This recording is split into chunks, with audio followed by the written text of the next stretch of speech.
Le Piton des Neiges, ce géant endormi de l'île de la Réunion, repose paisiblement depuis 20 000 ans. Mais sous cette apparente tranquillité, quelque chose d'inquiétant se prépare. Les sismographes s'agitent. Les relevés scientifiques montrent des signes inhabituels. Le colosse de l'océan Indien manifeste des signes de réveil. Les experts surveillent de près ces changements.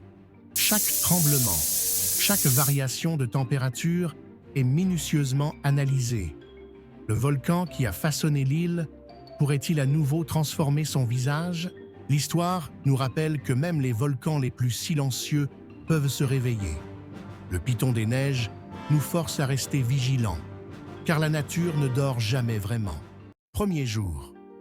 Les sismologues de l'Observatoire volcanologique du Piton de la Fournaise détectent une augmentation de l'activité sismique dans la région du Piton des Neiges. Les autorités sont alertées et un niveau d'alerte est déclenché.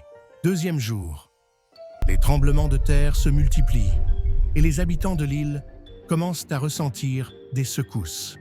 Les autorités décident d'ordonner l'évacuation des zones à risque, notamment les communes de Sillaos, de Salazie et de la plaine des Palmistes. Troisième jour.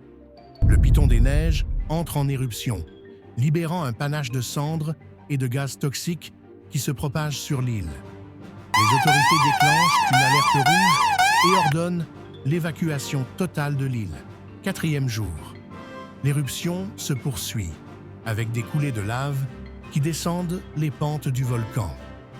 Les infrastructures de l'île, notamment les routes et les bâtiments, sont gravement endommagées.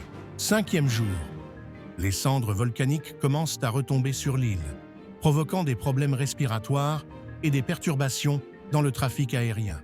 Les conséquences d'une éruption du Piton des Neiges pourraient être dévastatrices pour l'île de la Réunion. Des dégâts importants aux infrastructures et aux bâtiments seraient inévitables.